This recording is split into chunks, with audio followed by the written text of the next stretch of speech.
Hello student, अगर आपका भी कल सुबह को यानी कि 6 तारीख को इंग्लिश का पेपर है क्लास 10 जीपी बोर्ड का, तो ये वीडियो आपके लिए बहुत ही ज़्यादा इंपॉर्टेंट है क्योंकि बिल्कुल सेम ऐसा ही पैटर्न जो है आपका एग्जाम में आने वाला है। और इस मॉडल पेपर से बहुत सारे इंपॉर्टेंट क्वेश्चन आपको एग्जाम में कल मिलने वाले हैं। तो वीडियो को ध्यान से देखिए और इसके सारे क्वेश्चन याद कर लीजिए। और साथ ही साथ आपको बताऊंगा कि कौन कौन से टिप और ट्रिक्स हैं जिससे आप अच्छे नंबर एग्जाम में लाओगे, या अगर आपको एग्जाम के लिए कुछ तैयारी नहीं है तो किस तरह से आप तैयारी कर सकते हो। तो एंड तक वीडियो को देखते रहिए। देखिए, सेक्शन ए आपका ग्रामर का होगा, रीडिंग का होगा, सॉरी, सेक्शन ए आपका रीडिंग का होगा। रीडिंग में क्या होगा, आपके पास इस तरह का एक पैराग्राफ दिया होगा और ये वो पैराग्राफ होगा जो आपने ना कभी देखा है, ना कभी पढ़ा है, ना कभी सुना है, क्योंकि ये अनसीन होता है। ठीक है, ये पैराग्राफ है और उसके बाद आपके पास इसमें से क्वेश्चन आंसर होने वाले हैं। ये देखिए, यहाँ पर ये पैराग्राफ एंड हो जाता है और उसके बाद इसमें से दो क्वेश्चन है, चार क्वेश्चन है। What are the main usages of vegetable oil. ठीक है, वेजिटेबल ऑयल के क्या यूज़ हैं, और give the verb of form of lubrication. ठीक है, दो क्वेश्चन तो आपके होंगे इसमें से छांट के लिखने को, और दो क्वेश्चन होंगे ग्रामर पर बेस्ड, जैसे give the verb of lubrication, तो लुब्रिकेशन की आपको वर्ब लिख देनी है। तो सेक्शन है आपका 10 नंबर का, इस तरह से हो जाएगा। ये तो आपको करना ही होगा, ना तो ये आपको याद करना है ना रटना है। ठीक है, ये आपको इसका हिंदी में मतलब निकाल के क्वेश्चन आंसर लिखने ही होंगे। ठीक है, उसका सेक्शन भी आपका होगा राइटिंग का। राइटिंग में क्या होगा, राइटिंग में आपके पास दो ऑप्शन होते हैं, या तो एक एप्लीकेशन लिखिए या फिर लेटर लिखिए, लेकिन इस मॉडल पेपर में दोनों लेटर ही लिखने हैं। चेयरमैन को एक लेटर लिखना है, और सप्लाई वाटर, ठीक है, पानी की सप्लाई के लिए, आपके एरिया में पानी की सप्लाई बहुत कम है, उसके लिए चेयरमैन को एक लेटर लिखना है। और यहाँ पर एप्लीकेशन आती है एग्जाम में, यहाँ पर लेटर दिया हुआ है, तो एग्जाम में आपका एक एप्लीकेशन होगी और एक लेटर होगा। एप्लीकेशन लिखना मैंने बताया है किस तरह से लिख सकते हैं, टू द प्रिंसिपल करके, with due respect I beg to say that, यहाँ तक। उसके बाद आप क्वेश्चन में से ऐड कर सकते हैं, तो आपको ठीक ठाक नंबर मिल जाते हैं अगर आपको एप्लीकेशन ही नहीं आती है तो। ठीक है, आती है तो कोई बात नहीं है। उसके बाद आपका क्वेश्चन नंबर 3 होगा एसए का। ठीक है, अब क्वेश्चन नंबर 3 में एसए होगा और रिपोर्ट राइटिंग होगा और आर्टिकल राइटिंग होगा, तीनों में से एक करना होता है। मुझे उम्मीद है आप ऐसे ही करोगे। ठीक है, ऐसे लिखना मैंने आपको पिछली वीडियो में बताया है।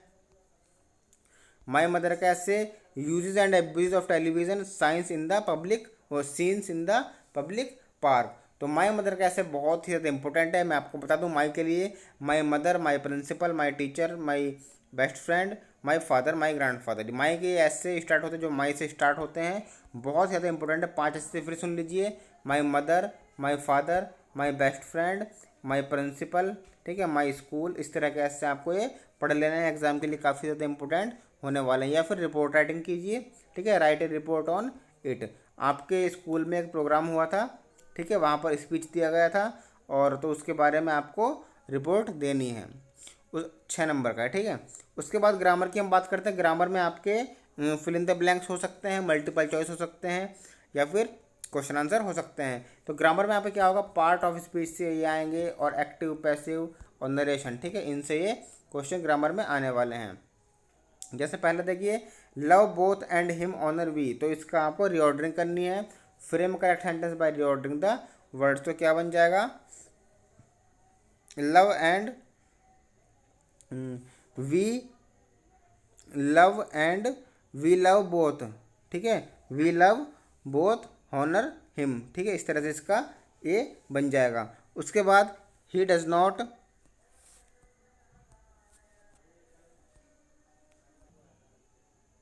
उसके बाद सेकंड पार्ट है he does not speak English, इसको अफर्मेटिव में करना है, तो क्या कर देंगे, ही स्पीक्स इंग्लिश। ठीक है, डज नॉट को हटा के इसमें स्पीक में एस लगा देंगे, ही स्पीक्स इंग्लिश।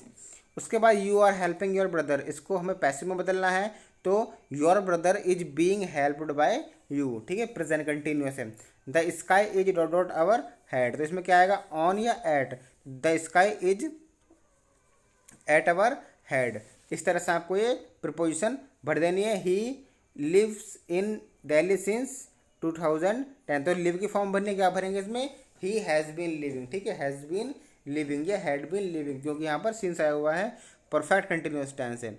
उसके बाद यहाँ पर आपको फिल इन द ब्लैंक्स भर देना है, और यहाँ पर ये इसका नरेशन है, इसको आपको इंडायरेक्ट में बदलना है। He said to me are you waiting for my father today, तो क्या बन जाएगा, he asked me if I was waiting for his father that day. इस तरह से इसका इंटरेक्ट बन जाएगा। कंप्लीट करना है सेंटेंस को। इफ़ इट रेन्स, तो आगे आप कुछ ही भर सकते हो, जैसे अगर आज बारिश होती है तो I will not go to school. इस तरह से आप फिल कर दोगे। यहाँ पर डिसिप्लिन भरना है, अटेंडेंस भरना है। पंक्चुएट, जहाँ पर कॉमा होना चाहिए वहाँ कॉमा लगाइए। यहाँ पर एच बड़ा बनेगा ही में, यहाँ पर मी के बाद कॉमा इन्वर्टेड कॉमा, फिर डब्ल्यू एम बड़ा बनेगा, और यहाँ पर क्वेश्चन मार्क और ये इन्वर्टेड कॉमा बंद हो जाएगा। इस तरह से आपको ग्रामर का पोर्शन करना है। उसके बाद आपके पास एक ट्रांसलेशन आएगी 5 नंबर की, बहुत ही ज़्यादा इंपॉर्टेंट होती है ये। सुभाष चंद्र बोस भारत माता के एक महान सपूत थे। इस तरह की आपके पास 4-5 सेंटेंस होंगे और आपको 5 नंबर की ट्रांसलेशन होगी। उसके बाद सेक्शन डी आपका आएगा। सेक्शन डी में क्या करना होगा आपको, ये आपके प्रोज से आता है। आपके पास ये पैसेज दिया होगा और इसमें आपको क्वेश्चन दिए होते हैं 2 क्वेश्चन, ठीक है। इन दोनों क्वेश्चन का आंसर इसमें से छांट कर आपको लिखने हैं। उसके बाद आपका ये प्रोज का long question, write the 2 legends about the discovery of tea, या draw the character sketch of वल्लित। 2 आपके पास लॉन्ग क्वेश्चन आएंगे, 4 नंबर का होगा ये, ठीक है। 70 या 60 वर्ड में भी आ सकता है, आपको ये लिखना होगा, ठीक है। उसके बाद प्रोज के शॉर्ट क्वेश्चन होंगे, 3 शॉर्ट क्वेश्चन होंगे, तीनों में से 2 करने होते हैं, ठीक है, तो 2 नंबर के। उसके बाद क्वेश्चन नंबर 9 आपका होगा मल्टीपल चॉइस क्वेश्चन ऑब्जेक्टिव, ठीक है। ये आपका प्रोज से होगा, जो आपको ठीक लगता है उसको आपको राइट कर देना है। उसके बाद हम बात करते हैं पोएम की।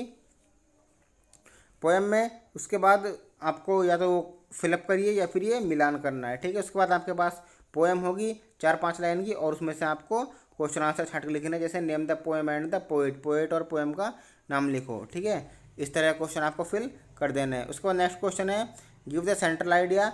एग्जाम में किस तरह से आएगा, या तो सेंट्रल आइडिया लिखना होगा या फिर आपको 4 लाइन की पोएम ली होगी। इसमें तो दी नहीं है, लेकिन एग्जाम में आती है 4 लाइन की पोएम या फिर सेंट्रल आइडिया।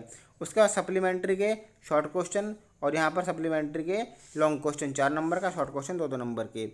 उसके बाद हम बात करते हैं ट्रू फॉल्स की। यहाँ पर सप्लीमेंट्री के ट्रू फॉल्स होंगे 4 1-1 नंबर के होंगे। ये ट्रू फॉल्स आपको करने हैं या फिर ऑब्जेक्टिव क्वेश्चन आपको करना है। तो इस तरह से आपको इंग्लिश का पेपर आएगा। उम्मीद है आपको वीडियो अच्छा लगा होगा। Thank you.